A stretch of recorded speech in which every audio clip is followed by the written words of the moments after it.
Добра вечер, вие слушате Радио Канал 103, хорор емисијата Данси Макабре со 216-та епизода, која што ја посветуваме во серијалот на емисии на Данси Макабре, во кој имаме по еден гостин кој е во емисијата со една многу строга цел. Да го популаризираме нашиот немил жанр за кој што толку многу сакаме да ви зборуваме во и надвор од емисијата, меѓутоа и да ви позборуваме сето тоа што го има оставено тој за себе во форма на еден филмски запис. Оваа емисија честа и задоволството ни припадна Саша Станишич да биде во куќата. Добре дојде. Здраво, добро најдов. Се надеваме дека не ти е проблем барем ова време во ноќта да те скорнеме од твојот ковчег и да позборуваме така малку за некои суберзивни теми кои што се врзуваат за ова кинематографија. Па не ми е затоа што сум нокна птица, плюс мислам во емисија за хорор пред полнок, тоа нема смисла. Так. Значи која е поентата? И воопшто и гледање на хорор филм пред полноќ на светло, мислам дека го губиш мекот. Додека сме кај гледање хорор филмови, морам тоа сите гости ги малтретирам со ова, така што нема ти да бидеш пожален и нема да го ескивираш. Прашање, кажи ми кој е хорор филмот на кој што можеш да се сетиш од твоето најрано детство, предпоставам. Кој е првиот хорор филм кој го имаш гледано и кој ти е оставено некаков впечаток? Барем ти оставил некаков впечаток. Го памтам, знам целата приказа, значи е Стравот улица на Брестовите. Одлично, значи Фреди Кругер е твоето прво соочување со. Да, тоа е она хорор. Мислам два се, али овој победува по сеќавање затоа што беше кај некои роднини во Србија. Така.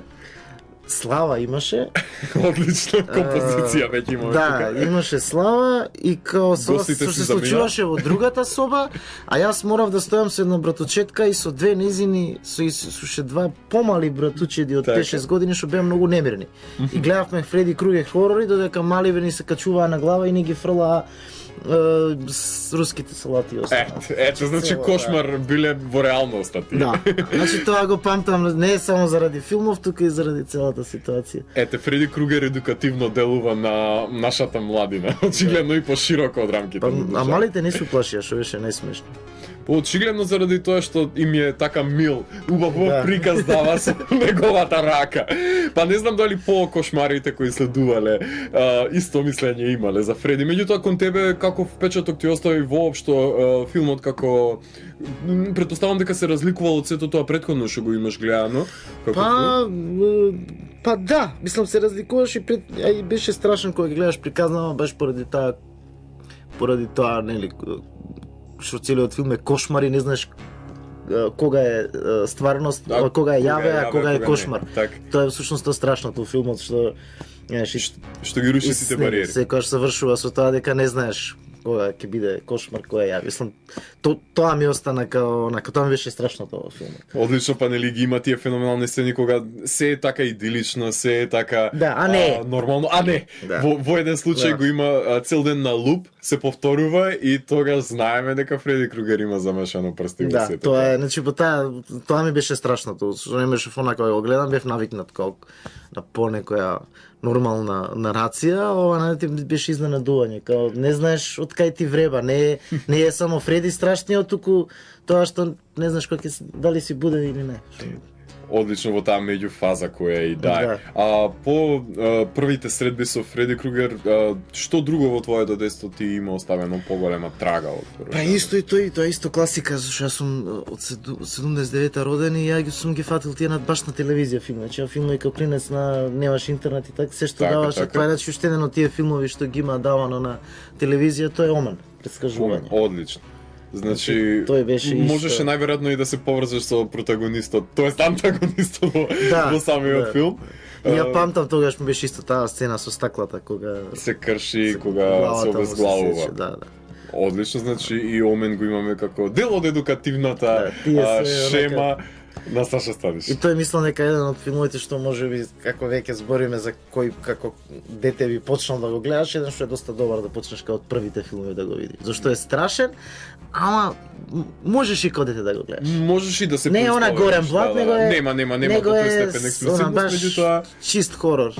во доволна доза, доволно е дозиран со сцените како што веќе споменуваш, со кршењето со сечењето на главата и со копието, нели? И со копието, да. Така има неколку кои што го дозираат филм, меѓутоа има една убава нишка на хорор која што може да ја научат воопшто на млада возраст, добро да се стекне. Да, добро е младите да гледаат хорор филмови. Очигледно. Може да напоменам нешто што според мене хоророт заедно со уште некои жанрови као вестерн е еден од најчисто филмските жанрови. И ако некој сака за филм да научи, значи без разлика дали лично некој би сакал хорор или не би сакал, треба да гледа хорор затоа што има некои работи баш онака што се филмски. Многу естетски стилизирани барем на тоа ниво. Не, читаш книга, така.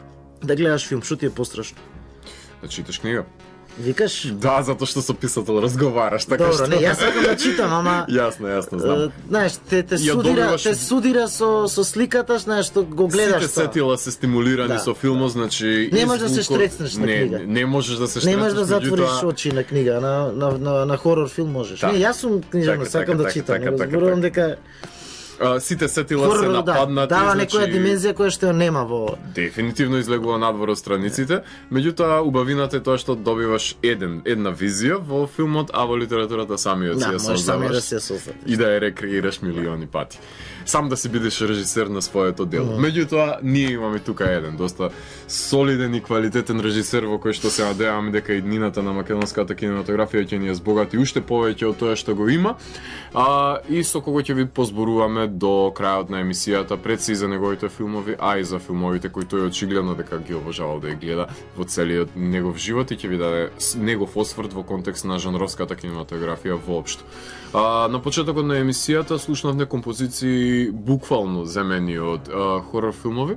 Значи имавме тука удел, ако не се лажам, од Rosemary's Baby. Да, од Rosemary's Baby. Имавме од Goblin ги земавме во контекст, Witch ја земавме или од Suspiria.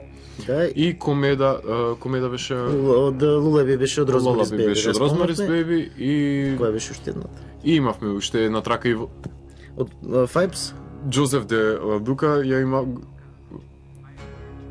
Ice Game ја имавме од неја. Од Ice Game. Така. Значи во продолжение ќе слушнеме две композиции од тој забранетиот и нереализиран саундтрак на Coil. Да. Односно саундтракот кој што го има преплашено Клайв Баркер до тој степен што не е ставил во оптек. Значи ќе слушаме две композиции од Hellraiser, саундтракот на Coil, кој дефинитивно според сите очигледно и екипата на Дансима Макабре подобро Кристофер Јанг. Меѓутоа кој сме ние да судиме, така? Нели ќе слушаме композицијата? Штом режисерот го плашиле, значи стварно доволно добро говори за тоа. Значи ќе слушаме Hellraiser и меин трак ќе слушаме од саундтракот на Coil. Уживајте. Вие слушате Радио Канал 103, хорор емисијата Дансима Макабре, 216-то издание. Во студиото со мене е Саша Станишиќ. И во овој сегмент од емисијата ќе ви позборуваме за сето тоа што го има направено Саша зад себе во контекст на неговата филмографија, односно ќе ви изведеме неколку интересни заклучоци, се надеваме од сето тоа што можевме или не можевме да го погледнеме. Едно од тие работи за кои што сите мои режисери што ми доаѓаат тука на гости, онака се ги прашувам, луѓе, каде ви се студентските филмови? Во кој бункер се скриени на подсвеста? Моите се во Vimeo, на Vimeo. На Vimeo, значи да, значи кој сака три од нив може да ги види. Мислам тие што да. Значи пристап не си од тие кои што можеби од една страна имаат на дистанца се држат од сето тоа што го имаат работено додека биле како студенти, туку си една од авторите кои што гледаат како еволутивен пат на твојот филмски ракурс, односно на твојот подпис. Па да, кај еволутивен пат, мислам тоа што си го направил тогаш, едноставно не треба што да се срамиш. Може на некој пак ќе му се допадне. Мислам на некој од нив сега кога ќе си ги гледам од дистанца, некој од нив онака дури ми изгледаат подобро него што сум предпоставувал, некои ти изгледат па полошо него што тогаш си мислел. Мислам, зависи, али во секој случај да, емоции се сепак имаш во игра, така што тогаш верувам дека и најмалото зрно ти изгледало како некаква планина, како и сите режисери кои што во својот почеток нормално нели на својата кариера се судруваат со самиот момент кога треба да излезеш да раководиш со луѓе. Каков ти беше твојот однос на првото влегување на сетот? Ајде. Тоа е кошмар сам по себе, предпоставувам. Пред да се запишам режија, зашто студирав книжевност, мислев дека филм е како што е и пишувај. Така. Еден човек во соба и па тоа е некој, значи, она лаичко наивно размислување, мислиш дека филм е лесно, као мислиш ако имаш некоја визија, нешто му лесно е да ја направиш. Во суштина тогаш тек почнува журката. Така. Кога ќе влезат луѓе кои што не ни знаеш што треба да работат на сетот. И ја имам некоја онака моја дефиниција за режисер као е дека е некој вид на диригент. Значи не е човек што се треба да прави сам или се да знае, него само треба човек што треба да има некоја мисла што сака да направи и да ги диригира другите. Значи тоа менаџирање е можеби најтешкото кое што го учев. Тоа е тоа што мислам дека го учев во текот на студиите, а тоа што еве јас ќе го цитирам Спилберг, ако не има еден од омилените режисери, е еден многу добар цитат. Што е најтешко за еден режисер? Да знаеш што сака. Што некојаш и не се ни постигнав. Да. Така. Затоа што тоа е, добро прашање, тоа баш за мене, тоа е баш првата работа која што се судруваме. Меѓутоа најверојатно кога доаѓа тој наплив на луѓе и диригентството како што веќе ти го нарекуваш, односно справувањето со оркестарот, предпоставувам дека тоа си носи своји планини, своји тешкоти за смогнување. Најверојатно е најдобро за еден млад режисер, еве еден како твој совет можеби што можеш да го дадеш на младите режисери да се работи со камерен состав, да се работи во некаква си изолирана средина, можеби со луѓе на кои што може да им се верува, или да се учи од мајстори, можеби повеќе? Од мајстори можеш да учиш од гледање филмови. Значи можеш да учиш од добри филмови и од лоши филмови. Јас кога почнав да студирам, едно само ќе кажам, кога почнав да студирам, најевтините камери коштаат толку многу што никој ги немаш. Сега значи, можеш филм да снимиш со мобилен, што значи дека, мислам, технички со мобилен збориме. Значи, ако сакате да правите филм, пробајте. Значи, не чини ништо, дали ќе биде добар или лош, може да не го објавиш. Искуство е главната нишка во нашата професија. Мислам и генерално во уметноста, значи и сега е дигитално, не се штеди нели на лента, така што и да мислите дека имате направена некаква грешка, едноставно делит и почнувате од поново. И затоа што тој тим се прави, значи не може тимо да го направиш ти од некои луѓе ако не можеш да ги испробаш или ако не работиш со нив или мислам се е тој процес на. Тука е диригентството веќе да знаеш кому да му ја доделиш првата виолина и колку да му дадеш соло воопшто. Прашање на доверба, на кого треба луѓето да ги натераш тебе да ти веруваат, ама тебе може да ти веруваат само ако нив им веруваш и ги почитуваш и треба да знаеш и нив да ги мотивираш. Заемен однос пред. Заемен однос, инаку нема ништо ако тој што го работи, па дури и да е, не знам, некој возач, ако тој нема чувство дека тој филм што го работи е исто негов. Така. Зошто би го работел воопшто? Така. Значи се има своја трага, така. Одлично. Кажи ми за излегувањето од факултет и за работењето на твоите филмови кои што може да ги најдам. Значи 2003 година го имаш Чичко Борис, краток документарен филм. Во тој период, кажи ми зошто навлегуваш во документаристиката и што можеше да извлечеш од неа воопшто? Како режисер, колку ти помогна тој пристап, заради тоа што играм филм, нели, секако е сосема друга зверка. Па тоа беше, мислам, така ни е концептот на студии кај нас. Во прва година се прави документарец. Така? Мислам, тоа беше студентски филм. И идејата на тој начин, значи на така концепирана студирање е као да се почне со документарец, со нешто што има врска со реалност, со стварност, за да тоа ние како го апсолвираме, што значи реалност, стварност, што сакаме да ја пренесеме на нашите филмови и после тоа да правиме дела на фикција, да. Се не можам да кажам дали е добро или лошо, можам само да кажам која е логиката, и тука стои една реченица која што не знам чив цитат е, ама мислам ако веќе го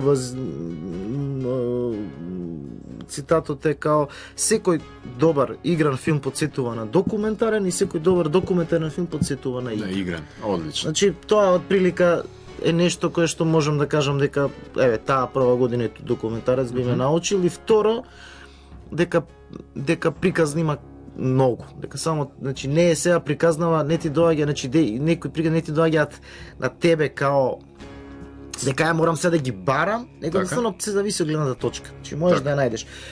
Конкретно за документарецот, прва година имаме документарец. Јас се мачев неколку месеци што да направам, зашто. Значи имав као истражував, идев, мислам неколку, и ни една див не ми беше ништо не допре до тебе кое што би те инициирал. И испадна дека на 20 метри од мене живееше продавачот, мислам уште живее, мислам уште си има продавничка, кој што е прилично откачен лик. Купувам кај него леп, претходно ми глумеше моја тида за прв семестар, сватив дека е филмски човек и купувам леп, го гледам, викам зашто ти си будала, викам за него треба да правиш документарец. Веќе ти бил цело време пред твојот двор, напред вратата, ти го бараш некаде во универзумот. И можам да кажам, можеби нескромно, дека од сите мои студентски филми тој најмногу ми се допаѓа. Одлично. Значи приказната те чекала да ја најдеш, а ти била на прагот, буквално. Одлично. Значи, сепак кога веќе се работи некаков документарец, мора да ја има таа иницијална каписла која што тебе во дадениот случај те поврзала очигледно со самиот живот на кој го имал Борис. Да, мислам, не знам, го немаш гледано, ќе го види кој може, кој сака да го види, го има на Vimeo, значи се састаници Чичко Борис. И снимане за еден ден. Така? Ама не за еден ден, буквално е сниман за 3 сата. И плюс уште неколку пати јас со камера го имам доснимано и толку. И филмот мислам мене се уште ми е студентски томи. Одлично. По него го имаме од 2004 година, Златко легна на креветот и не сака да стане. Да. Едно интересно име пред се. Како дојде до името? Мислам... Не е тоа пуно име. Има ли уште? Не, да. Златко, чекај, како беше сега? Златко легна на креветот. Да, тоа е. Златко легна на креветот, 3 точки и не сака да стане. Па тоа е дел, мислам, тој некој требаше биде втора година, тогаш бев малку повеќе по експериментирање, сакав онака да експериментирам што е филм, а што не е. Така? И ова е некој филм кој што сега не знам дали би го направил на тој начин. Така? Тогаш сакав на тој начин да експериментирам затоа што е правено со телопи. Значи црно-бел со телопи, има зборење, така малку е ритамот доста рамен. Сакав да прикажам некој чувство што тогаш го имав као некоја безидејност на млади веќе нас. Така, поабстрактно така. Од форма на црна комедија, значи пак не беше тоа да биде нешто сега јас да кажу да плачам или нешто, али беше као тако. Секојаш ти гравитирало очигледно дека овој филм баш и тоа ме сугерираше, црната комедија, дека некоја абсурдна као кавкијанска сакав да биде бекетовска некаква ситуација, најверојатно. Меѓутоа, ете, уште од тој филм ја забележуваме таа нишка на црниот хумор кој што до ден денес се провлекува скоро ни сите твои филмови кои што ги имаш работено. И кажи ми што се случи во периодот пред митот за Сара. Значи имаме тука еден голем гап. Имав еден филм од трета година, тој имав некои фрки проблеми со копијата, го немаме сега. Така? Тој беше изгубените филмови што. Да, тоа е еден од изгубените, Тато се вика. Таму имав можеби една работа што научив тогаш, односно ја научив тоа што се изгорев, тоа што имав дете 5 годишно. Свадев колку е тешко со да се работи со деца. А не да ги имаш, а не пак да ги имаш пред камера. Тоа е, после имав некоја. Тоа мислам дека е нормално на ФДУ да си има некоја мала криза неколку години, што со себе, како, затоа што кај нас стандардна екзистенцијалистичка двојна. Знаеш како е, као некој да те стави у базен, да ти каже пливај. Без појатно спасавање. Така, Како пливај, се или ќе судавиш или ќе испливаш, тоа е. Тоа беше, иначе мангава е пред митот за Сара. Така? Да, само пред со снимање, да, може искочене малку покасно. Подоцна излегува премиерата на воопшто. Тука се негде, не знам, али така нешто, тука се да. Така на Синедејс беше митот на Сара и си добива самостојно, нели? Да. Скопје ремикс своја промоција. Митот на Сара... Да, тоа е исто као некој вид на предизвик, ми беше експеримент, не е нешто кој филм што можеш да го ставиш во некоја моја естетика на прв поглед. Да, искочува од сето тоа што затоа што беше филм во кој што не влегов јас од почеток. Веќе беше во предпродукција работа. Да, као некој режисер откажа, ми го понудија. Јас сум размислив, викам, ако не е, викам, првично моја естетика, предизвик. Така, да се соочам со нешто што е надвор од мојата комфорт зона. Да видам дали можам во тоа да се снајдам. Така? Значи, така, историски филм, по онака артхаус него што вообичаено јас работам и баш поради тоа и сакав да го пробам. Така, да видиш докаде може овој поджанр во овој историскиот аспект, односно колку може да се извлече. И тој некој малку експериментален артхаус вајб. Мислам, пред се баш онака као предизвик си го видов. Во коренитата основа на И тој филм, за да кажам, беше истото. Мислам, другиот предизвик беше што требаше да се реконструира историски период, историска атмосфера за прилично мал буџет.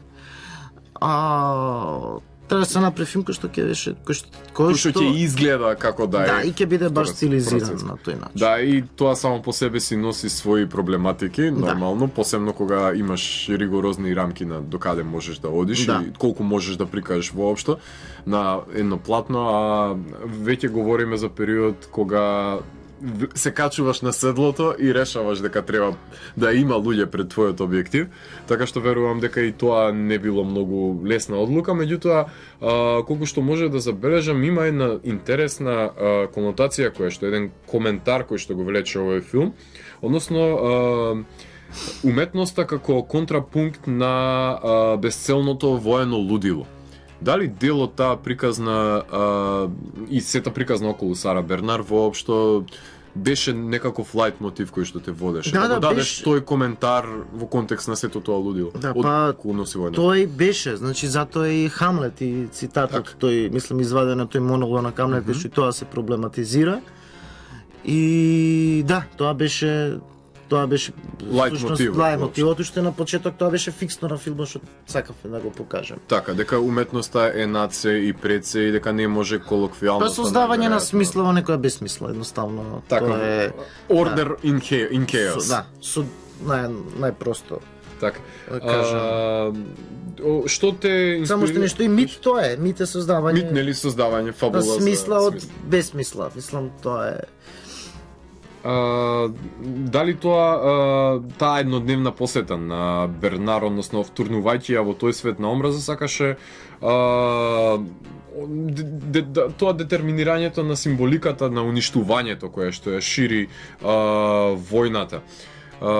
Дали беше тоа повеќе коментар на луѓето кон што треба да се насочат, заради тоа што одредени квалитети очигледно биле загубени?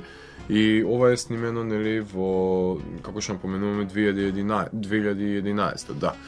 Значи тоа, дали го ја стави, односно, сакаше да го дадеш својата визура на самата уметност пред се? Или беше едноставно историскиот контекст да го извадиш надвор од тебе? Не, значи таа поента сакам да ја кажам. Да, мислам историскиот контекст беше плюс као некој предизвик, као на режисер предизвик, стилски предизвик. Да, знаеш, колку можеш да направиш нешто што збориме за знаеш, во контекст, занетскиот дел, знаеш. Така. А инаку поентата на филмов е таа и намерно се бирани тие парчиња, монолог. Значи тој монологот не беше тоа сценарио што јас го мислам тој точно монолог, него да, значи тој монолог намерно беше избран, намерно беа потенцирани одредени текстови со одредени слики.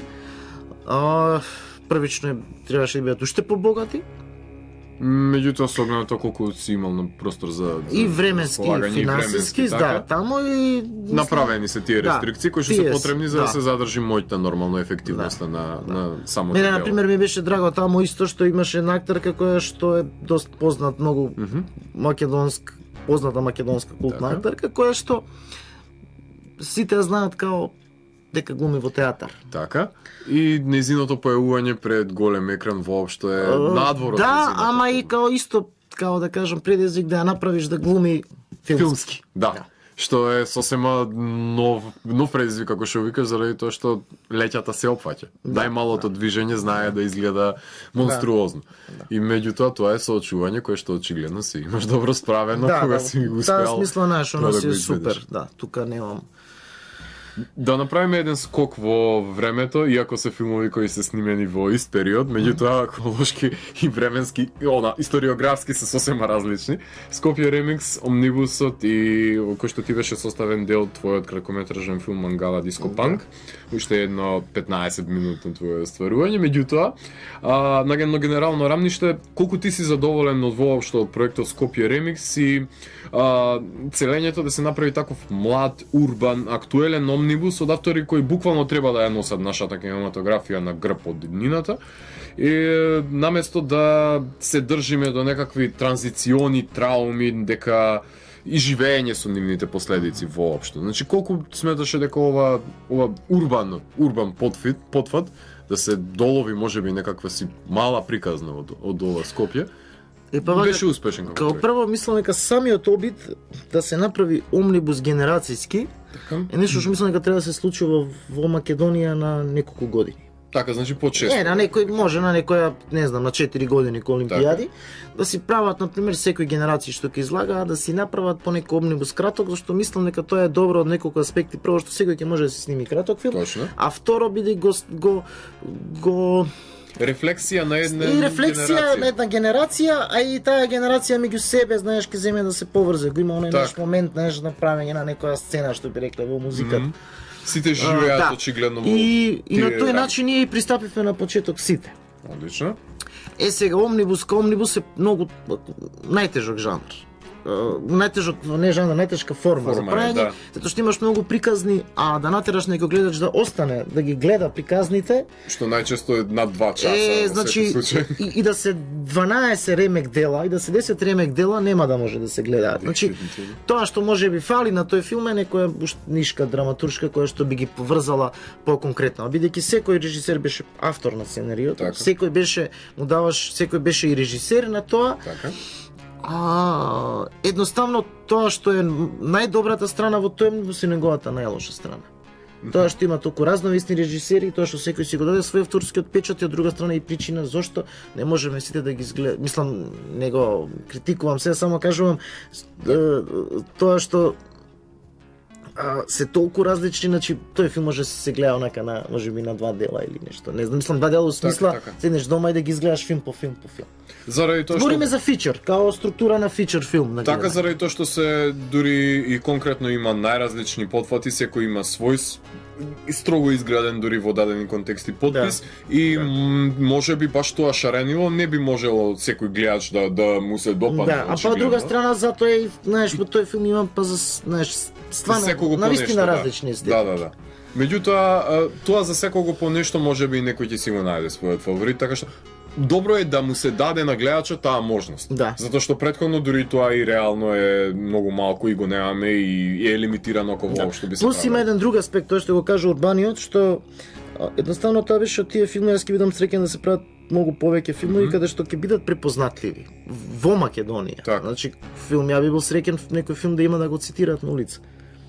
Така тоа веќе останува да живее во сеќавањето на неговите гледачи, тие му го даваат живот. Зашто правиш и колективна историја, знаеш, на некој на нација, на народ, на култура. Значи во таа смисла ние сакавме да бидеме свртени кон таа наша реалност, не социјала во смисла ајде сега само ќе даваме некој таков осврт као на драма, него нешто што нас не беше блиско, а нас не беше блиско тоа. Во мојов случај на Мангала Диско на Мангала Панк. Диско Панк. Имаш нешто што е многу поблиско до тебе. Тргнавме затоа што ја живеам, значи пак е нешто што ми е блиско до мене, живеам во Новоселски пат во Геге, каде што има едно ромско мало. И запознаен си ги знам историите, во добро и во лошо. Так. Во добро и во лошо и кога тука ти се соседи се. Да, и кога беше концерт да правиме филм за Скопје, мене ми техника па че викам Скопје, викам по филмови го знаеме. Тоа е, го знаеме. Скопје најпознато по тие филмови, по Дом за бесење што снима тука, Шампионите од шутка и уште некои филмови. Јас сакав баш поради тоа што ми беше смачено дел од тие филмови, сакав да направам да најдам моја визура која што нема да третира проблемот на ромите као во стилот на социјална драма, а повеќе бев заинтересиран таму за нивната естетика. И за тоа сум ти благодарен заради тоа што не одлучи да не одиш по костурница и да не одиш на таа патетиката која што тој знае да си имаше влече. На почеток кога им кажав имаше различни мислења кај не ме се уште еден костурица да правиш, јас сакав да ви кажам баш поради тоа што го зборите тоа сакам да направам друг филм. Да ви кажам дека може да се сними со тие луѓе, actually една приказна која што ќе има некакво универзално мерило и ниво и која што секој ќе може да ја разбере. Да. Плюс нешто што мислам дека е многу свежо, значи толку е на моменти таа естетика кичи треш, што е гениална во смисла што луѓето веруваат во неа. Тие се тие клучни зборови. Значи, го правиш од душа и колку и да го правиш лошо, го правиш, знаеш, е добро. Ова беа цитати на Џон Вотерс. Да. Едноставно ова се неговите. Па Џон Вотерс беше еден од референција. Да, беше референција естетизацијата на тој кичи треш што сите бегаме од него, а не сваќаме дека ни е предно со суштина толку свежо што сме будале кога него искористиме. Мислам тоа ми е истото тоа што тој го прави со со Балтимор. Со Балтимор, со проститутките кои што се на кои што работат на пристаништето, за сите луѓе кои што се отпадници од тоа општество, значи буквално тоа што на неговата улица му се случува го инспирира него и ги зема во неговите филмови. Истото што го имаш и ти направено. Тоа беше една од референците беше Џон Вотерс, што им пуштав дури на глумците и на екипата на сценографите на костюмите. Одлично, верувам дека добро се соживеале. Па може би од една страна и колоритот кој што го имаш. Тоа беше намерно, да. Намерно беше до тој степен доведена. Одлично, значи како се беше таа боја што е трите бои што беа намерно беа преекспонирани.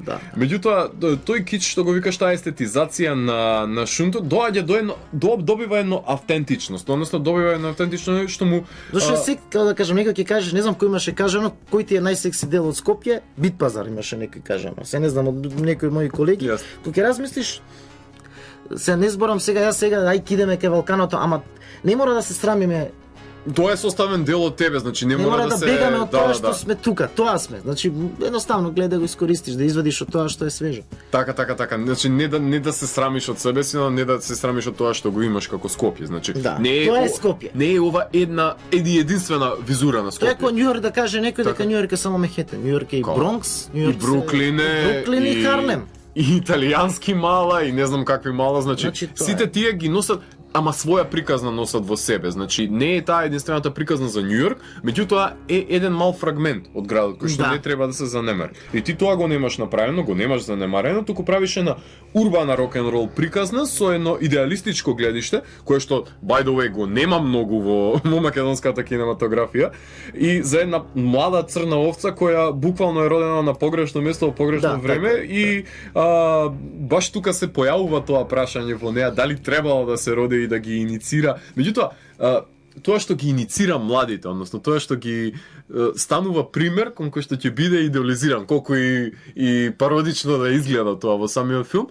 ја носи таа идеолошка конотација на рок-н-рол звезда. Ја носи, ја и сакав, плюс тој момент што сакав тој филм да биде таков што буквално сакав деца да го гледаат и после да не да се смеат, само него едноставно да мора да кажат финти, да кажат куравте музика, куравте панк, да се кажат да стане узречица. Мислам да кажам тој намено стане на тој начин да функционира, да заживее од едно во друго да преминува и да биде символ на тоа што е белек на самиот филм.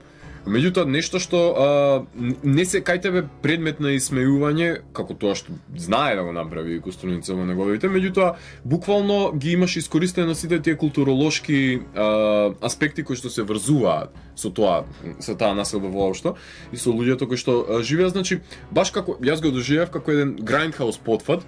Да, значи, баш таков обид да се направи каде што ги имаме нели малцинствата и расите кои што биле вклучени, нели blaxploitation, имаме и сите тие подвидови, поджанрови, да се направи сериозна кинематографија со нешто што на другите би им изгледало како подсмевливо, барем но со поразличен пристап кој што опфаќа дел од нивната култура. Бидејќи од друга страна имаме универзалното мерило дека е една љубовна приказна пред се. Со кој може да се романтична комедија. Со кој што може да се поврзат очигледно дека и другите луѓе. Сега тргнав тоа, значи да не биде претенциозен филм на почеток, затоа што мислам дека ако се сакаш да кажуваш големи работи, големи идеи на самиот почеток, дефетистички би било и на крај можеш ништо да не кажеш. Так. Мислам, ако тргнеш тоа да правиш, знаеш, као некој филм што би го ставила во некој оквир на жанр, например, тогаш може би ти дури полесно да кажеш други работи. Заради тоа што јазикот веќе го имаш, изучено го знаеш кој е жанрот, знаеш каков е кодифициран и само ги додаваш овие зачини и есенцијали со кои што ќе можеш да допреш до другите очигледно гледачи кои што ќе го разберат тој јазик, заради тоа што знаат што сакаш да направиш. Кога веќе го спомнуваме Џон Вотерс, сите многу добро знаат, барем тие кои што се запознаени со неговата кинематографија, знаат дека естетизација на ѓубрето е неговиот теглайн и трагата и не ги сметат како еден вид на малверзација. Тоа е во суштина вистински автентичен поп-арт. Значи так. тоа е поп-арт, кога ѓубрето ќе го правиш естетицираш, кога ќе го ставиш на пиедестал. Да. Мислам, тој Ворхол го прави. Ворхол го прави. Само што тоа го направи со сликарството, очигледно со друг медиум. Зошто халуциногениот сон на крајот за разбудувањето? Од каде дојде идејата и дали би некоја соочување со своите мисли? Тоа дојде од она, значи слика на Скопје. Во сонот, значи она нели она световите горе и световите доле што се мешат, она алхемичарско мото. Тоа беше као да видиш, значи како он го сонува Скопје и кога ќе го гледаш на крај ќе фатиш, чекај, кој е побово Скопје, тоа неговото сон. Тоа неговата визија што е или нашето, така? Тоа беше поент. Мислам, генерално тоа што би било кога некоја маргинална група од градот би била нивна. Мислам, негов град. Или мислам, некоја таква идеја. Што кога во рацете би му го дал градот, онак, да му служи на неговата идеја. Мислам, тоа беше ставено. Имав оригинално првично, сакав уште повеќе да го нагазам тоа, али немав ни време ни пари, значи сакав уште многу други референции. Бурлеска да заминек во други. Не, па многу други, дури познати ликови во Скопје, познати културни референции за Скопје требаше да се направат, да се пресликаат во тој сон. Так. Меѓутоа со до лимитирањата нормално и на време. Па има таму еден постер, и постерите таму намено ставував што се такви од реплики на некои од 60-70, имаше еден фараон versus Александар, значи како Јул Бренеков фараон го крши Александар. Тоа е сонот уствари, како фараонот го крши Александар. Тука имаме постмодернистички потфат, затоа што си одговара нормално во контекст. Тоа беше поентата, да. И едно од твоите последни остварувања, барем за кои што јас сум запознат, е Долу од рајот. Една црна комедија, се навраќаме уште еднаш на тој жанр кој што е најблизок очигледно. За колку што можев да разберам, за една тинеџерка која што го искористува погребот на својот дедо да финансира за својата на некој начин. Да, тоа е, значи, ова е доста почист жанровски од мангава. Мислам, пак е црна комедија, ако мангава беше такви со некои дречеви психоделични тонови, е малце со покафеави, посиви, значи, малце по ретро. Имаме и ретро, сепија, така. Да. И е според една анегдота која што се кружеше со мобилен, сега да не откривам само приказната.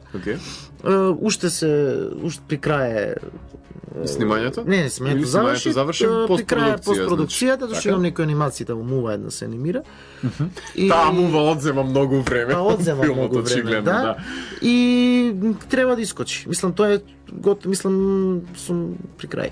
Така, значи, останува постпродукција за овој филм, директор на фотографија беше Горан Наумовски и главна улога...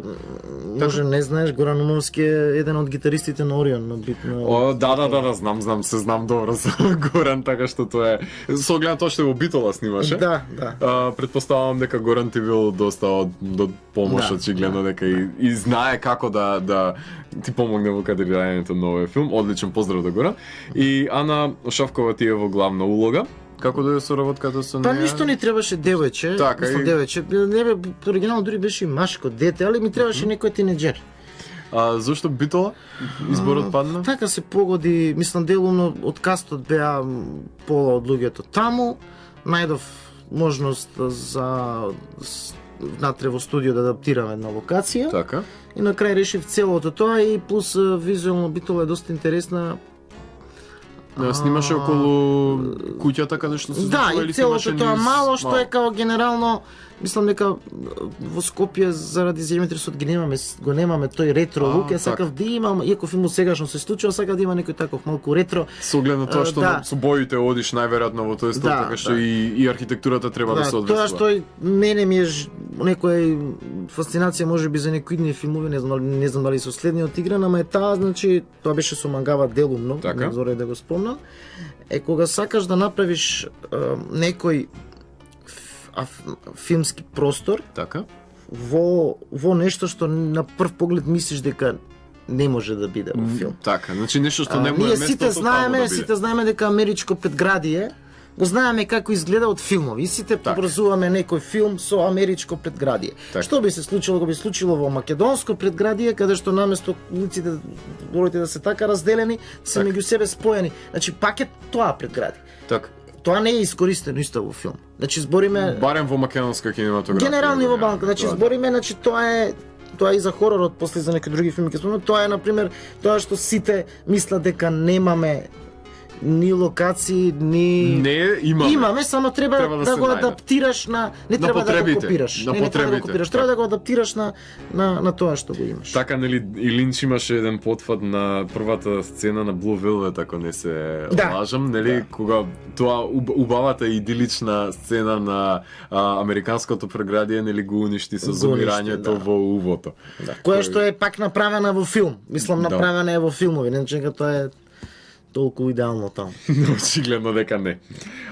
Кажи ми колку си задоволен со филмскиот живот на твоите дела на филмските фестивали? Односно со како кружа, заради тоа што Мангава имаше доста интересен потфат, нели до Котбус замина до Германија, значи циркулираше на неколку филмски фестивали. Баш поради тематската најверојатно. Има многу фестивали филмски. Така, значи и Митот за Сара имаше. Не, генерално има, мислам и во светот има многу филмски фестивали.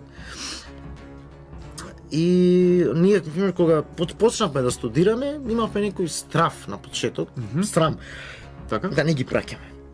Така. Значи да си ги чуваме за во филки. Не, како накав, некоја, знаеш, на локално ниво да се држи. А во суштина, значи, светот е таков сега, станува глобално село, има толку многу филмови, толку многу фестивали, ако не успееш сам да се избориш или да го, значи... Нема потреба постои тој страф, односно тоа шиканирање. Збориме кога сме, знаеш, кога се запишеме, тоа е нешто на детски болести, прележување. Да, пубертетот мора секој да го надмине, очигледно. И сега се функционира во Европа генерално, фестивалите се посебен свет. Значи, и треба да им се даде можност на своите деца да прошетаат во тој свет. Да. Значи многу ги има.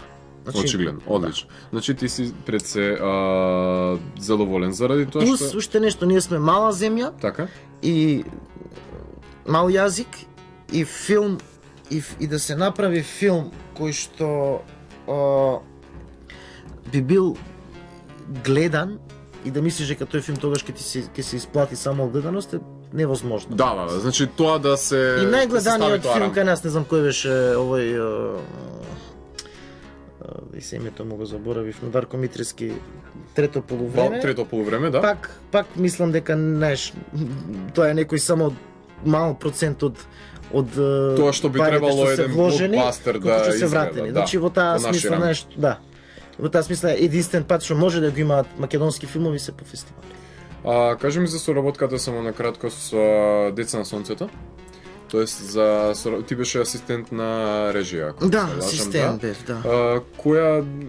Како си задоволен ти со финалниот продукт и колку имаше како беше чувството да се работи воопшто со режисерот од таков да кажувам сега за филмот, стварно немам дистанца. Можам да кажам дека за твојата улога во него. Мене ми беше доста захтевно и тешко. Така? Бидејќи самиот филм подразбираше некои импровизации на лице место, што беа многу тешко да се планираат.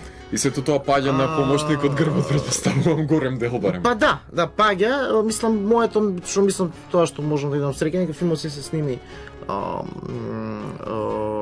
рокот кој што беше предвиден. Тој рокот дури мислам дека можеше и ден-два да се направи кавер за брзи бевме. Супер. И ми беше голем искуство што имаше од екипа кои што беа доста професионалци. Пример, директорот на фотографија беше Пољак кој што предава во Лоч, ало една од најдобрите академии за кинемат, мислам баш за директори на фотографија. И сега сме си онака баш пријатели, онака тоа искуство, значи ми е онака непроценливо за Уиднија. Мислам тоа е плюс беше цела авантура интересно што се снимаше во Преспа. Така. Месец дена. Одлично, магичен свет сам за себе си е, воопшто секој сет. Кажи ми кога ќе биде наредното издание на Мобил фестивал? Односно, што планираш за и околу тоа? На Мобил фестивал јас работев вториот или третиот. Така. После тоа го оставив на други. Така. Едноставно некоја работа што црпи енергија и решив да се фокусирам на филмови правење. Али пак држам дека е добра идеја. Мислам, дефинитивно е добра идеја. Да го работам баш поради тоа што сега со напредокот на технологијата овозможени се многу. Без разлика, што можеме да ние као режисери некогаш ќе се плашиме од тоа, ќе кажеме едно време кажавме филмска трака нема да умре, па умре филмска трака. Се случи тоа. Значи порано големи камери кои што моравме да ги носиме во ранц, во големи куфери, сега ги имаш во джеп. И тоа што целта е на Мобил фестивал, а стварно е тешко кај нас, е да ги натераш луѓето да се приспособат на промените, да знаат дека за креативна работа веќе, посебно во филм, не е како порано. Сега, навистина, ако некој сака да направи нешто, може да проба и може да направи. Затоа што технологијата е достапна. Го возможува тоа. Во наше време, сега звучам ко дедо некој, ама ја кога почнав да студирам, тие можности не постоја. Така, како што веќе напомена, камера да се има сега во повеќето работи се во рацете на тие што треба да се има прво волја и креативност. А што мислам дека во Македонија, кај нас, креативност имаме, волја малце помалце. Да, помрзелив народ сме за разлика од другите, меѓутоа тоа е, мислам, не би споразумено, генерално тоа е, тоа беше идејата во таа смисла да се размрда да се пријавуваат луѓе кај нас. Може би од една страна имаме тенденциозен дефетизам каде што уште од почеток имаме таков прикогнишен дека ова нема да успее, нема да направи, се додека не се направи, не би знаеле дали сме сгрешили или не. Јас кога го правев имаше повеќе странци превени од наши. Тоа е уште еден лош податок кој што сега морам да го кажам. Кој што е реален и кој што говори за тоа во каква ситуација дефинитивно се наоѓаме. Да. Имаш луѓе кои што знаат пари да заработуваат само од тоа што си имаат свој YouTube канал на кој што прават работи. Значи до толку е веќе отидена и новата технологија општеството што веќе и тој момент на дистрибуција, на пласирање, веќе можеш и да го измениш, можеш да и директно. Значи има човек, има луѓе што режисерите стануваат дистрибутери денес во дадена ситуација. Сакам да кажам дека целиот тој пат се скратува со модерните технологии. Мислам дека сега толку се менува што дури за неколку години ќе станеме свесни што тоа значи, што тоа се ќе промени.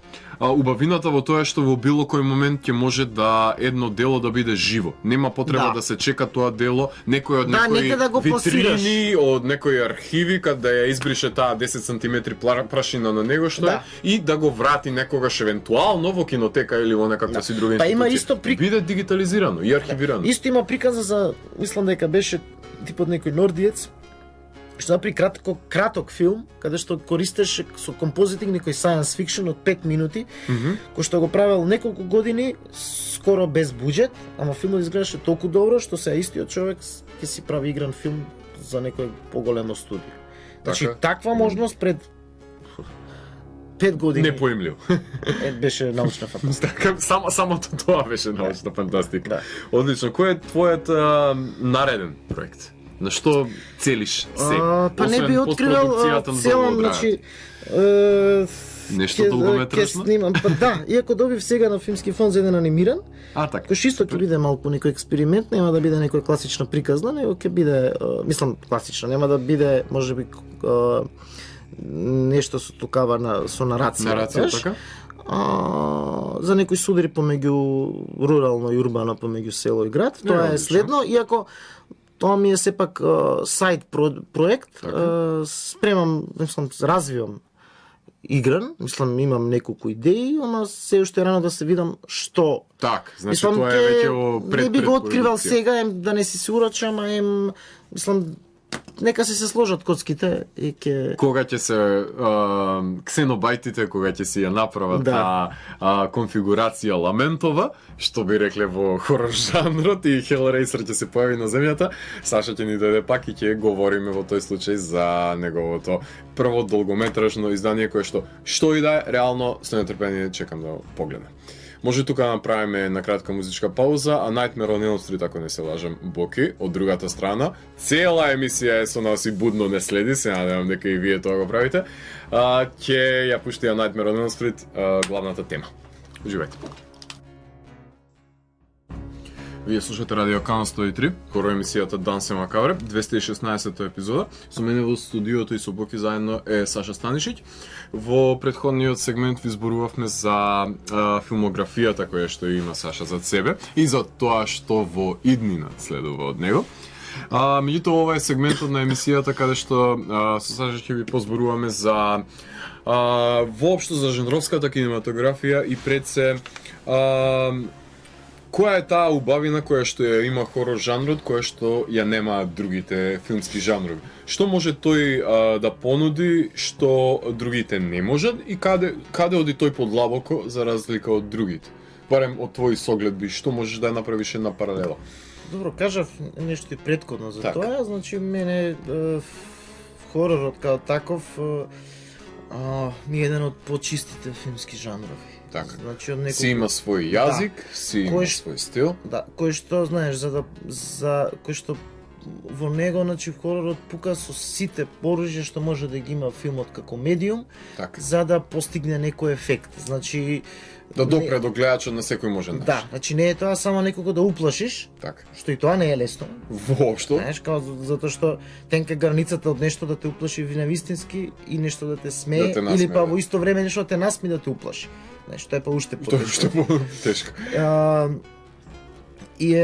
И е некој, значи во таа смисла, еве ќе видиш и мојата листа, тука имам значи доста различни, значи делумно се така избрани што јас како што ги гледав филмот, така и го откривав различните аспекти на хоророт. Димензии. Не случајно, на пример, секогаш некој не случајно има толку многу Б филмови хорори, дека најчесто тие филмови што се работени со мал буџет, до се хорор, бидејќи хорор е некој вид на првично доловен дел е најлогично да почне некој баш поради тоа што е као нешто што строго кодифициран жанр. Да, и има некои работи кои што не можеш да ги раскажеш, например, у книга. Так. Ги има хоророт меѓу себе, и се зависи, пак ја кажам, се зависи тоа средство што го имаш, се зависи како ќе го потребиш. Значи, не значи дека хорор е само колење, напротив, значи хорор никогаш таа дистинкција веќе ја секојаш има некоја, мора да има некоја психологија.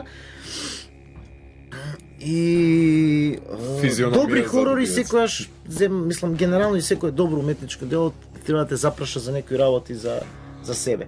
А тие што според мене се најстрашни се тие што кога онака се плашиш од самиот од човечката психа. Значи тоа чудовиште што лежи у нас. Мислам тоа е екзистенцијалниот аспект, кон кој што треба да се соочиме со себе си. Кажи ми само накратко кој е, затоа што претпоставувам дека ќе земеме во предвид класични хорор дела и стари хорор филмови, значи комбинација. Кажи ми како го гледаш денес жанрот докаде е дисперзиран пред се, заради тоа што имаме кога споменуваш филмови од B-level, односно кога зборуваме за хорор филмови кои што се работени со мала екипа и со мал буџет.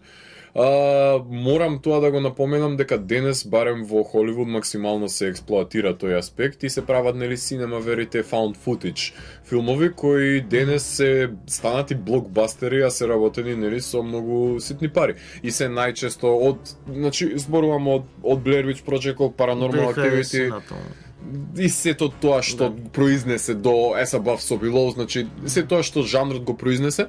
Како е твоето гледиште за пред се за овој вид на популаризација на жанрот, заради тоа што се прават еден вид на машини од сето тоа? Да, но тоа по друга страна му дава некоја свежина, му дава нов кик на жанрот, зашто тоа е некој тој добро што го спомагаш, мене не ми текна. Мислам, си мислел да ставам од тие found footage. Тоа е релативно нов субжанр. Така. Иако бил негуван од Cannibal Holocaust, можеби, но занемарен во 80-тите, маргинално. Маргинализиран. Али сакам да кажам, популаризација. Blair Witch Project популаризацијата е дигнана. Што е многу ретко во денешно време, значи да направиш нешто така. Апсолутно, кој друг жанр може да каже дека си има редефинирано? Никој. Да. Во таа смисла му дава свежа крв. А тоа што сега и се прават и многу ремейки на некои стари класици. Така. Тоа е затоа што баш сакав да кажам, 80% од тие филмови што го водат што се водат под култни се хорори. Така. Тие го добиваат тој статус веќе. Да, баш поради тоа што тие биле као такви Б филмови кои што во сите тие филмови што се правени од тоа време се гледа тој ентузијазам на синеастот. На синеастот. Тој нели не случајно Тарантино има гледано како луд такви филми. Се гледа таа синефилија во нив. Тоа е таа култноста. И сега тоа е некоја митологија што успеал хоророт да ја направи. Мислам дека хорор жанр во таа смисла има можеби најбогата митологија од сите други жанрови. Значи тоа што можеш да играш секаква од поп до знаеш конкретно жанровска митологија и тоа го користат. Значи не можеш па да го пародизираш затоа што е хорор. Мислам пак е нешто страшно. Пак жанровската референција е таква што многу тешко можеш тоа да го пародизираш, да го направиш у пародија. Колку и да се обидуваш хорор комедија да изведеш од сето тоа, сепак ќе ги имаш тие елементи. Да, пак мора да го има хорор момент. Да, мора да има застрашувачки. Можеш да направиш вестерн пародија. Многу лесно. И тоа ќе биде пародија на вестер, ама ако направиш хорор комедија, тоа ќе биде пред се хорор, па после комедија. Така, ќе ги има во игра ќе ги има сите тие аспекти кои што елементи кои што се присутни. Значи или ќе имаш вампир, или ќе имаш зомби, или ќе имаш било каков друг елемент кој што треба да извршува некаков вид на застрашувачки момент. Таков е на пример What We Do in the Shadows, еден вампирска хорор комедија кој што сепак има вампири кои што извршуваат такви чинови на пиење крв и застрашување од било каков вид. Значи, сепак останува жанрот верен на себе и синеастите, односно самите негови автори, даваат на капка крв повеќе за разлика од другите, затоа што веруваат во тоа. Тоа што секојаш хоророт ја има таа митологија, значи развиена и во таа смисла, значи сите што, значи ги прават тие ремейки ги прават баш као некој што би направил некој, знаеш, као дел од митологијата, некој Роб Зомби што ги прави на Хелоуин ремейките. Што растел со тој филм и едноставно враќа од сето тоа што може на самиот жанр. И не е само тој единствените. Голем број на режисери кои им е дадена таа можност да го направат ремейкот како еден кавер, еден омаж на сето тоа што е оставено зад нив. Ајде, може да почнеме со твојот избор. Ова е онај момент кога ниту јас не ја знам оваа листа, така што спонтанноста е загарантирана. Така, значи ова не е класичен листа со 10, има повеќе филмови. Апсолутно. Ама на едно, гледав да се обидам да ги спојам по некој концепт, на пример, овие филмови се ставени значи на повеќе на едно место заради одредена причина или заради некоја нивна сличност или референца. Така. Си го има. Еве, ќе почнеме рандом, значи како што ми текнува работите. Една може да се каже баш ултимативна хорор класика, со која што почна емисијата музички, значи Суспирија на Арџенто. Океј. Зошто Арџенто, зошто Суспирија? Епа, Суспирија, мислам дека сето тоа што Арџенто сакал да го направи филмовите, успело Суспирија, и дека се друго после тоа блага копија, ја сметаш ли као... Тешко да може да го достигне тоа ниво, значи да има таква атмосфера, значи сценографија, изборот на глума, музика, и сценариото е добро. Значи, според мене тоа е колку што е хорор кој што е експресионистички со играње на боја и е базиран на тој експресионизам германски, значи најавтентичен. Значи до хоророт таму произлегол, значи тие германски и во таа смисла успел да направи експресионизам и со боја, значи не е со црно-бело да биде, него успел со боја и тоа силна и моќна црвена и зелена, нели? И филмот го онака го гледам као, како би го кажал сега, као некоја голема симфонија на хоророт. Мислам баш сите цел оркестар е издиригиран од страна на Арџенто на начин на кој што знае кога да ги потенцира кој аспект на него. Затоа што сите тие џало знаеме дека приказната им е секогаш во втор план, не ја интересираат. Тука апсолутно тоа не смета, знаеш, као некако и приказната со сето тоа што го прави ти делува онаков, на крај мислам ти делува. Дека некаде може да заглави некој. Значи успело двете, Мислам тоа сега вториот филм што го ставив, кој што е филмот пред неколку години, што е сосема случајно го открив. И на друштвото после ми го кажав и као ни стана као еден од култните филмови. Го направивте култен да биде. Да, Амер, кој што е омажна, баш филм омажна на џало. Апсолутно близок и до Арџенто. Убаво, близок на Арџенто и од една страна многу интересно што е омаж на џало, ама филмот е со шмек на артхаус. Дефинитивно. И на тој начин исто као со Суспирија, значи тој филм наставно го гледаш као некоја симфонија. Значи таму мислам дека има вкупно 3 зборови во филмот. Многу мал диалог има, меѓутоа во игра е тоа што се гледа повеќе да покажеш, одноставно не да го разубедиш со збор гледачот, туку да му покажеш да погледне за самиот да допринесе тем. Тоа е онака баш као некој вид на, мислам, и омаж, ама као некој вид на ревајвал, каде може би можело таа некоја џало естетика која што малце подзагубена, не ја користи толку сега, барем јас не знам, ако знаеш ти. Значи збориме така, Сламеве Карпентер го знаеш, се прави рипов од џало, немам видено. Освен Амер немам видено. Тоа ќе ти го споменував сега, авторите на Амер имаат нов филм. Знам, го имам, тука ми е сакам да го гледам, тоа ми е од гледање. Ама друг некој збориме, значи збориме надвор од овие двајца, како беше името се на авторите? Французи, тоест белгиците, сопругата, Друг обид за тоа не гледам. Значи не гледам нешто од Има Андреас Маршал, работено Маск му се викаше, тој е составен дел од германската трилогија Герман Ангст која што има, German Angst кој што сега беше премиера. Имаше на Ротердам или така нешто овие денови. Маск се вика. Интересно е тоа што актерка оди во академија да експериментален филм, хипнотичен, многу бои, така што многу е близок до афинитетот воопшто на Арџенто. Значи Андреас Маршал, Енди Маршал има работено за голем број на бендови, има пошто и сликар, има артворк работено, така што топла препорака. Маск се вика овој филм и е на тоа ниво, дури и се заблагодарува на крајот на филмот на Арџенто и на Марио Бава, онака. Не мораше тоа да го напишеш, господине, веќе го забележавме од тоа дречлива црвена боја што си ги офарбал цела академија. Меѓутоа има еден таков фин ревајвал на џијало жанрот Тулпа, италијански од минатата година исто така. Значи не сум ги фатил моментите освен овој, зашто имав чувство тоа дека не е толку масовно, не знам зашто е некој од овој. Има инцидентни случаи кои што ама не се, знаеш, као нема некој ревајвал на голема врата за сите сега одеднаш да фрлаат бои на сите страни. Меѓутоа ова е одличен. Јас го нарекувам Амер еден фројдовски кошмар во ефект. Па може да е. Заради вториот елемент воопшто со девојката и одењето низ машкиот. Фројдовски кошмар на вештерка. Тоа би било еден убав амалгам кој што може да го составиме за овој филм.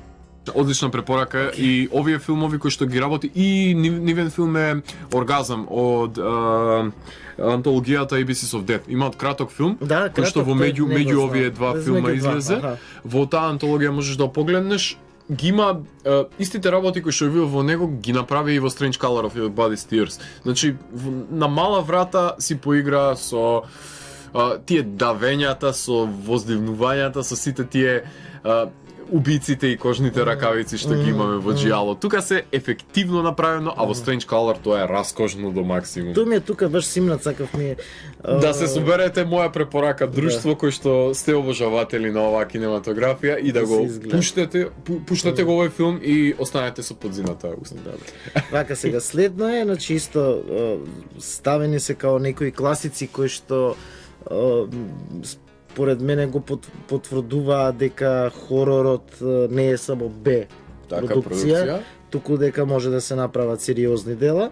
Тоа се два филма кои што сметам дека на тоа го постигнале на најдобар начин. Едниот што мислам дека скоро сите го ставаат со тие антологии кои што ставаат од тој режисер, значи Шајник на Кјубрик. Одлично. Зошто за тебе е Шајник? И Кери, Шајник, ти кажеш баш Шајник е тоа што затоа што Кјубрик секогаш кога зема некој жанр го прави до совршенство. Ама не во совршенство само, значи не во таа жанровска референца, но го надминува жанрот. И ама во таа смисла докажува дека значи може да направиш нешто што е хорор, ама да има и психологија во себе. Да има тежина. И да има тежина да биде подеднакво страшно. Например, во Shining е филм кај што главниот антагонист и главниот протагонист во филмот, значи главниот лик што е како еволуира во самиот филм. Да, и во таа, мислам, многу е зборено за филмот, не знам што би довел освен дека е тоа. Што кај тебе остави најголем впечат, затоа што што цело време очекував кога гледав кога дете прво викам што е страшно, дека цело чекав да може да се вика кој е убиецот. Така, уплаши ме ајде. Кој би на крај стварно мислам се плашиш од тој што најмалку очекуваш на почеток. Тој што цело време бил со тебе и тој што ти се смешкал во барот и што си ги нарачувал пијачките и се зезал со. Плюс целиот тој сетинг на окружување, знаеш, во празен хотел на некоја таква прекрасна природа. Изолирано место. Изолиран на прв поглед мислиш дека не е толку страшно на крај, знаеш. Да се покажува. Ти открива баш тоа, го открива хоророт, не зборам кој жанр, него као хоророт страшното го открива во најнеочекуваните места. И кој се крие во нас очигледно и дека го носел цело време во себе тоа лудило кој што го има главниот лик пред се. А зошто другата адаптација на Стивен Кинг? Кери. Така? Затоа што на ист начин слично го прави тој и Де Палма. Како што само на некој негов начин, зашто Де Палма е еден од тие режисери кој што е голем филмофил и кој што, знаеш, оди на тоа да некој филмски начин на раскажување, нели Фана Хичкок секогаш прави омажи. И Кери во ист начин, значи не истиот начин, значи на најнеочекувано место откриваш, правиш хорор. Тинеџерска драма засустирана на тинеџерка, тоа на никој не би му текнало.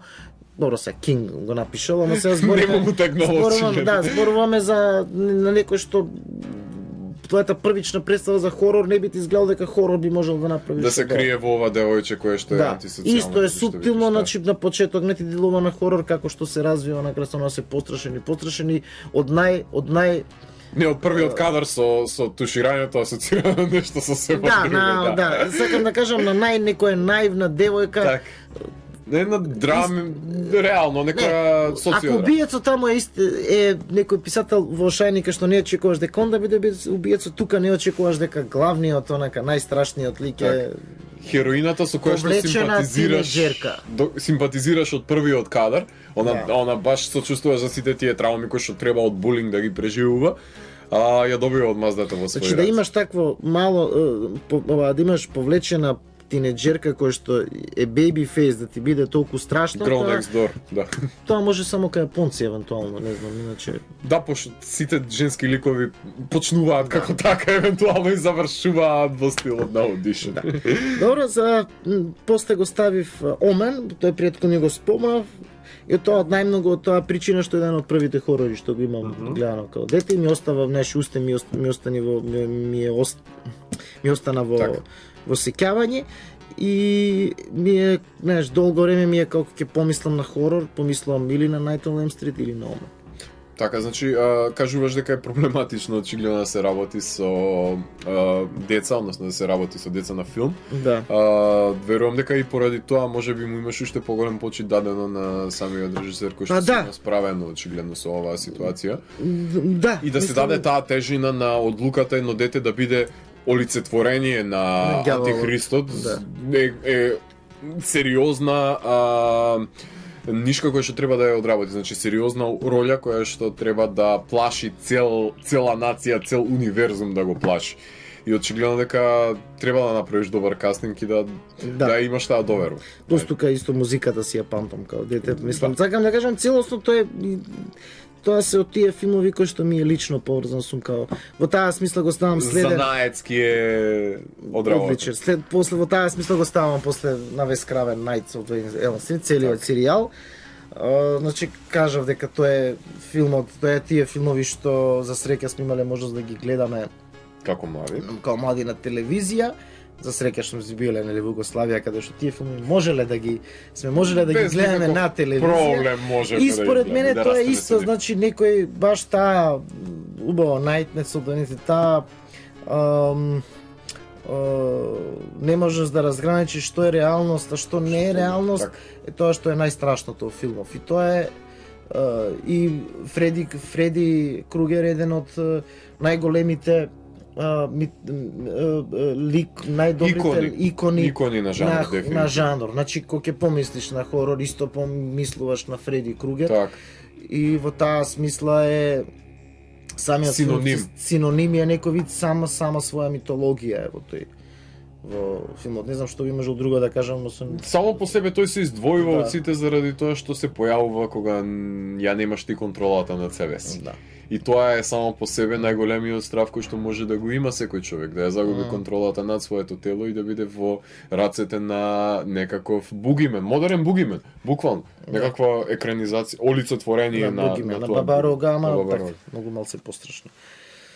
Вака, следно ќе ставаме исто два филма, кои на прв поглед не се поврзани, ама исто личното се исто едно филми како дете што ги гледаш ми беа страшни. American Werewolf in London. Одлично, Џон Лендис. На Џон Лендис, значи тој е режисер што има сам претежно комедија, ама е прв, може единствен хорор, не сум сигурен. Има он Masters of Horror режираше со неговиот син, уште една епизода која што беше поврзана. Да, он има исто така култни. Dear Woman и уште една, две има. Култни комедии, ама овој мислам дека му е најдобар филм затоа што во таа смисла тука успел да го задржи тој негов комик гејдж што го има, ама направил страшен филм. Мислам страшен у смисла хорор. И значи во овдека он успел да направи во исто време да биде страшен и во исто време да биде смешен. Значи има некоја таква нишка што се повлека уште малце лајт, што мислиш како дека цело време нешто се тоа пародизирање како луѓето се од малото. Ама одеднаш баб кога гледаш колку реално направена врколакот си викаш чекај малку. Ама од друга страна гледаш кога му зборат овие сите што ги испобил, кога му таа ми е стена едно од најдобрите сцени негови, кога му дискутира Лешо што го убил, знаеш, зборува со него. Значи тоа е онакво гениално, зашто од една страна ти е смешно, од друга страна е страшно, значи пошто е мртовец сепак. Да избалансира, да го задржи тој гора, ама од друга страна да биде забавен и тој филм дури мислам и да го пуштат во 20 часот. Да правим тај може и луѓе да го гледаат. Значи во таа смисла е некој втор филм е исто значи од тие нели комедии хорор Evil Dead. Одлично, кој што е онака, тој филм е иако е повеќе комедија, ама е не знам што да кажам, се тур де форс, ранзовски тур де форс. Сите најтреш можни клишеа ги користи и прави филм кој што не е на крај клише. Ја руши таа нишка, а за Лендис само уште ќе додадам дека нему инспиративен нели му бил Монти Пајтон и како тоа можело од убиство да се направи комичен аспект, нели, во нели со витезите што му беше за кралот Артур. Со сечењето, тоа му е еден од најлайт мотивите кои што ги земал најинспиративните моменти. Не, сакам да кажам ја го највише на тоа што го има тој комик гејдж, ама филмот е пак страшен. Ја него, филмот не е комедија, ама е хорор, ама знаеш, успешно му се поврекува. Џон Лендис е таков, не може да не биде смешен, мислам, слушни го на интервјуа како бе човекот, значи. Знае да балансира. Мислам сега да кажеме таа смисла, мислам дека може и најдобро негово дело, мислам. дефинитивно дури ги надминува според мене и Blues Brothers и сето. Да, и National Lampoon, да, според мене. Океј, одиме на следно, значи следно еден филм кој што не знам дали дали некој друг ти го спомнал у листа, али ја го сметам на еден можеби од најдобрите тука, значи поетски хорор, значи филм кој што успел да каже дека хоророт може да биде поетика само за себе. Eyes Without Face. Одлично, Франжу. Значи не толку често колку што сакам да го слушнам тоа име. Овој филм за жал ја го открив доста доцна. Се уште не е толку популаризиран, а според мене еден од највлијателните хорори во историјата на кинематографијата. Посебно на европската. На европската. И тука кажа колку и французите да знаат да бидат арти, колку знаат да бидат жандарски. Сега не можам стварно не можам да кажам на колку се филмови влијало, али Карпентер. Како не сите го имаат, сите Халовин 70-тите кои што почнале да работат дефинитивно му должат многу на Фрањо. Имам интересни приказни за него како филмот успел да се избори со цензура, не знам дали знаеш. Тоа е во 59-та, каде што филмот, значи наводно американската цензура не дозволувала толку крв. Британската цензура не дозволувала да има убивање на животни. А германската цензура не дозволувала да има луд научник. Го имал сите три работи таму. И тоа во најдобар можен контекст употребен. И пак поминал цензура. Значи тој филм успел да оди по фестивали, затоа што поминал цензура, само затоа што сценаристите му помогнале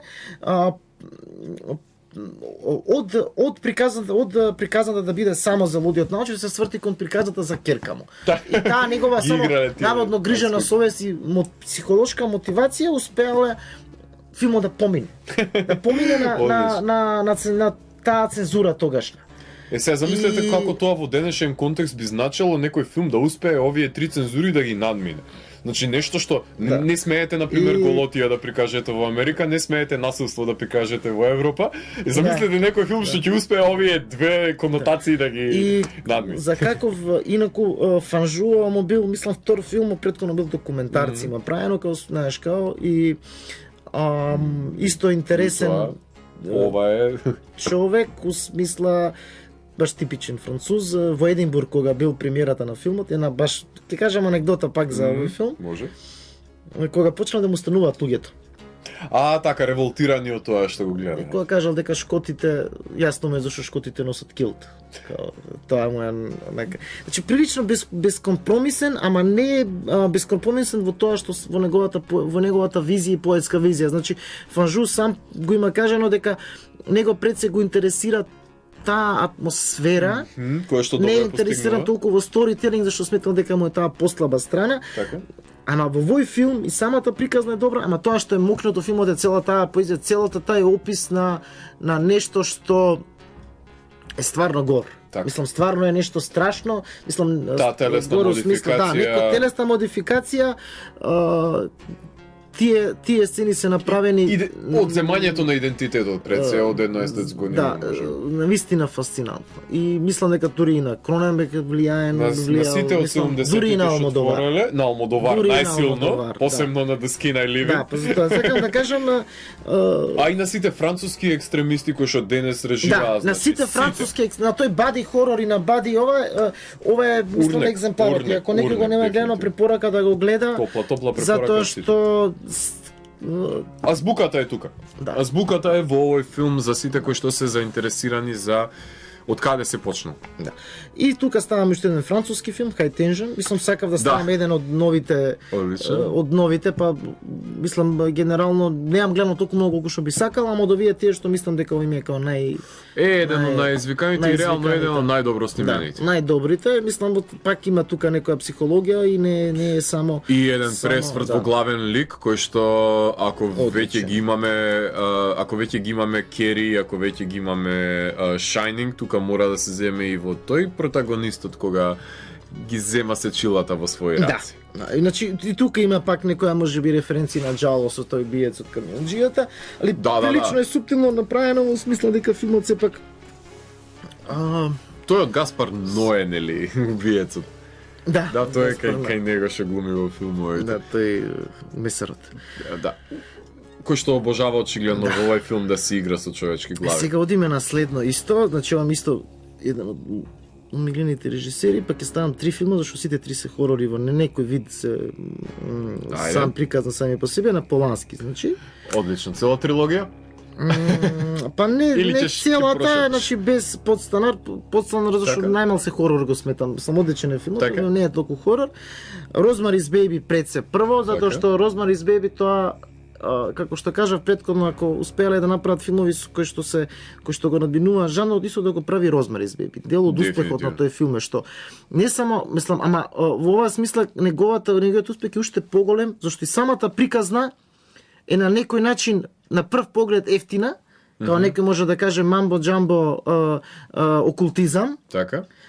Што тогаш било популарно многу. Да, ама он едноставно си ја раскажал приказата на начин како што он знае да ја раскаже, дал психологија на тие ликови и филмот на крај е таков што е поради тоа. Да. Мислам, во таа смисла малку поразлично него што го направиле Шајнинг и Кери.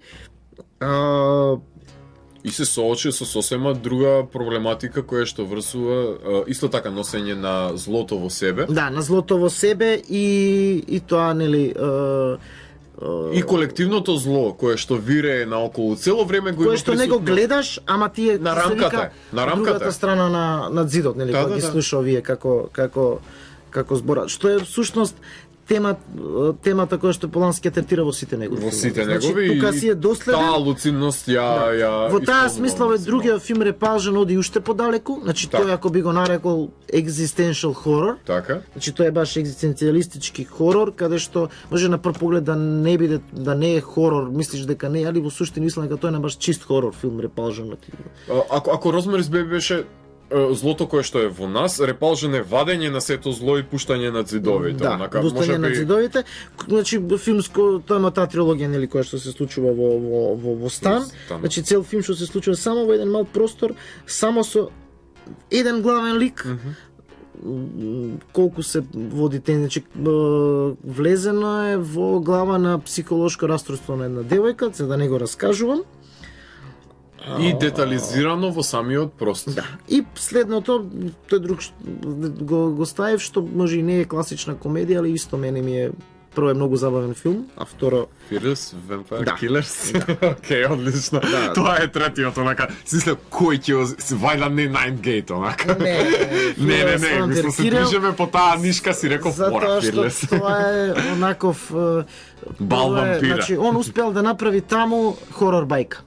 Хорор сказка. Најдобар начин. Значи немам гледано друг филм во што има направено таков. Значи од една страна да има некоја таква магична кода сакаш да бидеш таму кога го гледаш филмот. Значи тоа што значи не знаеш дека скоро цел филм е сниман во студио, мислам дека да се снимани во студио. И начинот на глумата, и самата приказна, се е така направено што е баш хорор fairy tale. И немам видено друг пример на таков филм. Ако знаеш, така, кој што допира меѓу тој момент, значи бајковидноста и жанрот. Парадоксалното што тоа е Полански е тоа, значи тоа е филм кој да е хорор за деца. За деца. Така. Наивноста ја има на самата. Има наивноста на детска, приказна не е хорор. Ама хорор е така. На менето да ги плаши за предспиење на крај на краиштата. Да. Фер. Мислам малку може тоа да го направат, најдобар пример за тоа сепак ќе ми биде Гилермо дел Торо, заради тоа што ја има таа детска наивност во преразположувањето на неговите приказни. Ама пак е посериозен. Мислам дека полежерен е Полански. Полежерен е секако и нема тие тематики Втора светска војна и бомбардирање, ги нема тие тежина таа тежина која што има во неговиот филм, меѓутоа таа детска наивност и правење на хорор бајка во тој контекст можам да споменам како режисер. Меѓутоа Полански е сам по себе. Полански е пациент. Не случајно завршува со тоа дека он станува вампир на крај. Мислам тука тоа што он сака секогаш и со себе да се си глуми човекот едноставно, си сака да си ја гризне неговата сопруга, што има тука лошо? И сега останува уште неколку филма, значи останува тука ставив неколку јапонски. Значи сега не можам да ги ставам сите, би кажал генерално за Зошто таа кинематографија сметаш кој е таа последниот драж и шмек што го има? Па затоа што си знаеш, јапонците сами по себе се култура доста специфична. И они успеле да направат свој субжанр на хоророт, кој што е базиран на тие нивни традиции. Убедувања и традиции, обичаи, од нивната митологија, па се до, знаеш, нивниот театар, кабуки, но театарот, слично. Тука само неколку би напоменал, само на еден ќе се малце повеќе време ќе му посветам.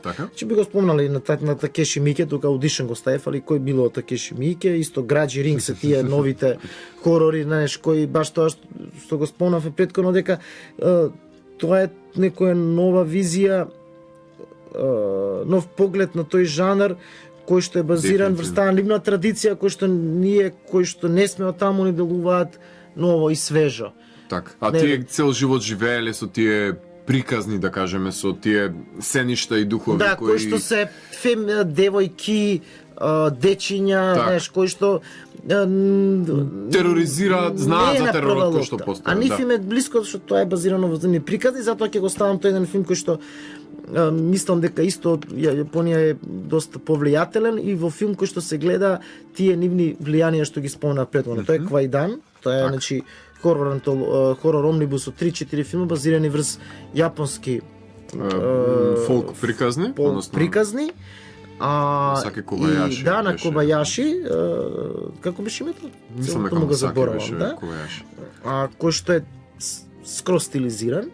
Значи се е снимано во студио и она стара школа правење на интериери со стакла цртање, значи изгледа фасцинантно.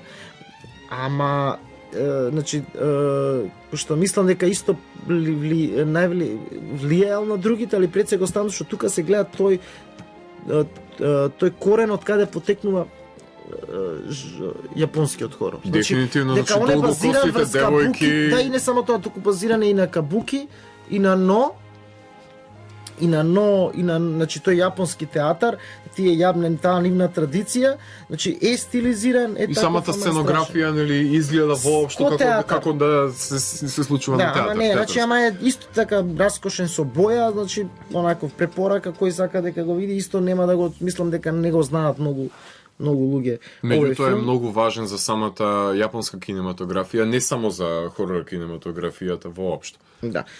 Заборев претходно да го спомнам, тој ми е исто забавен филм, значи кој спомнував за, немав само кај да го ставам, тој е Доктор Фајпс, Абоминал Доктор Фајпс, со најмногу ради Вистен Прайс, што е еден омаж на тие. И да сакав да ставам као омаж на сите тие, нели, што го зборавме до сега претходно на бехорорите. Овој ми е као типичен пример на тоа и ги има сите најдобри елементи. Значи, филмот нема некоја, не знам колку кохерентна приказна, ја поиш сакам да го гледам фрагменти на сцени као такви. Па како доктор, ако го земеме, воопшто може со Фрању да оставиме во некаква конотација. Може, да. Као на наративната целина, пред се. Да, со тоа што, знаеш, Франџо е поезија. И имам само уште еден филм што сакав да го ставам овој на страна листата, значи Special Mention Лептирица. Така, значи идеме на балканско ниво. Па тоа е единствен автентичен балкански хорор и кога збориме за жанр, мислам дека разговоров кој зборев, тука кажав дека според мене прави жанровски филмови можат само да се направат кога ќе треба, кога ќе успееш да го приспособиш жанрот врз локалната култура и локалниот простор. И некога ќе можеш да ја моделизираш, односно да, и овој мислам дека иако има тој режисер Кадиевич, има што неколку победи, значи од Гоголј Вид го има филмувано. Ама според мене ова му е успешниот обид.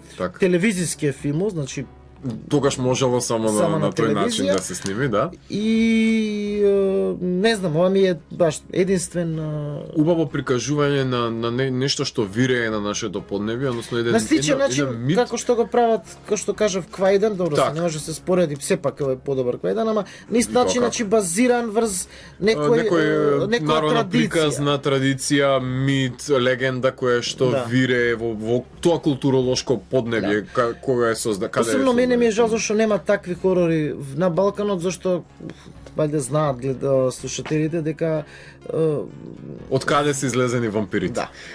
Тоа е главето. Од каде се излезени вампирите, дека има историски референци, точно се знае. Сава, како се викаше Сава. Така. И нашите караконџули што си ги имаме, така што од Балканот имаме традиции. Западот ги експлоатира овие митови, легенди и преданија кои што постојат, екзистираат на овој предел, зашто тоа ние да не го правиме? Кадиевич има одличен пример. Супер што го спомнуваш Лептирица. Овде топик чисто зашто збориме за хорори, а не можам да знам, не знам ја, еве, од балканско подрачје, не знам за друг хорор. Друг што би правил, збориме за добар. Така. Па добро во... Не обиди, него збориме за таков, да кажам дека хорор. Да ги имаме и Вариола Вера, ги имаме во тој период. Да, добро, го заборе Вариола Вера, да, тома тој е пак нетипичен, ова е баш хорор. Да, кој што ги зема тие елементи кои што се круцијални. Да, Вариола Вера го имам заборавен, ама пак Вариола Вера не е нетипичен хорор. Збориме за Лептирица е хардкор жанровски. Мислам дека беше, има и адаптација на Емброз Бирс и неговиот Клетница, како беше тоа? Има една адаптација на расказ на Емброз Бирс, кој што The Damn Thing е оригиналното англискиот. Мислам дека Проклетница или така нешто беше црно-бел српска адаптација. Имам чуено за тоа. Тој го немам гледано, Исто, нели, се обидува на локално ниво да го прикаже тоа зло кое што го тероризира. Селцето можеш да поверуваш дури дека би потегнало нешто до тука, меѓутоа не. Србите има обид, тоа мислам дека пред се тоа смислове филми има повлијание, мислам дека имаат обид у задниве десетина години да направат некои хорори. Со оглед тоа што цела кинематографија ја имаат размрдано и снимаат многу повеќе филмови од квантитетот имаат. Ниеден од нив не има остил некој впечаток за да можам сега да го спомнам. Така? Значи нема да го спомнеш ни српски филм, ни Живот и смрт на порно Ванда, ни Зона мртвих и кој има друго. Не се нешто сега да ги спомнам у листа, као да кажам дека се ова сметам дека од тоа време дека сите ги до ден денес има свое не само историографско значење, туку и на самата приказна која што сакал да ја пренесе, доста веродостојно. И доста издржано пред се. И сите му ја симнуваат капата од Балканот заради тоа што човекот очигледно уште на времето си знаел жанрот како да го кодифицира. Не, тие мислам се не можам да не зборам за секој филм, посебно тие новите српски, ама не ми се заволиста да ги спомнам. Да кажам дека се е браво за обидот или ова, ама не можам да кажам дека знаеш би ги ставил. Меѓутоа има некаква култура, еве, сега спомнаме за Лептирица. Ама имаат во таа смисла и влијаел. Значи имаат културата, знаеш дека те може да направиме и направиле. Значи не случајно, во таа смисла индиректно име влијателен, е виновникот за сите тие други филмови таму. И им дава изговор воопшто за да може на врз нешто да го базираат, ако ништо. И ако ништо други Кадиевич си прави некои нови наредни потфати. Па не знам дали више прави, Па мислам дека се дистанцира во последно време, ама како да начув нешто дека сака нешто да возврати. Добро, ајде да го видиме. Би сакал да видам нешто негово, дефинитивно, значи човекот се уште очигледно има што да каже, имал на времето што да каже, а имаш и ти што да кажеш, до пред се го очекуваме твоето продолгометражно остварување. Ќе биде како и што сите други работи ги имаш направено, ова е уште едно од тие, кој што ти посакуваме пред се многу успех во сите наредни потфати што ги имаш и со анимираниот филм, а и воопшто со сите други краткометражни или долгометражни идеи, која како ќе се појави, едноставно ние сме тука за да споделиме и за да говориме воопшто за нив, така што фала ти уште нашо беше дел од емисијата, се надевам дека не бевме досадни барем. Не, си разговаравме. Да, тоа опуштениот муавет на 103 дефинитивно се надевам дека и на слушателите не им бевме досадни, меѓутоа допревме до одредени круцијални теми за жанрот, зошто е важен, кои се дистинкциите кои што ги има хорор жанрот за разлика од другите жанрови и што го прави толку чист жанр, што цело време потенциравме, нели? Која е таа фасцинација што ја имаме и кој тој јазик кој сите се обидуваме да го говори. И заборев уште нешто да кажем на крај, дека сепак ние подсвесно сакаме да се плашиме секогаш. Мислам, страв е една од најискрените емоции. Да. Тоа. Значи катарзата преку страв се доживува многу полесно. Посредно, ако ништо друго. Фала ти уште на Саша што беше дел од емисијата и што и да имаш наредно на лагерот филмче, Ние сме отворени. Благодарам и да си продолжите, ако имате сега 216, да си продолжите, да направите 1000 што. Ајде, фала, така скромна желба е. Ова меѓутоа ќе се прво 666 да ја организираме. Таа ни е јубилеот кон кој што целиме. Шеста го забравив. Да, па потоа да одиме кон некои си други рамништа. И 330 што ќе правите баш мислам. Мене ме интересира тоа што. Така да ќе најдеме нешто, ќе жртвуваме некого. Нормално за уметничките цели пред се. Класична музика само ќе пушта. Да, додека се подготвуваме нито. Да. За дегустирање на нешто канибалско бифе ќе имаме тогаш, дефинитивно. Ве оставаме со прекрасните звуци на Радио Канал 103 до наредното издание на Дансе Макабре. Гледајте хорор филмови и плашете се. Чао!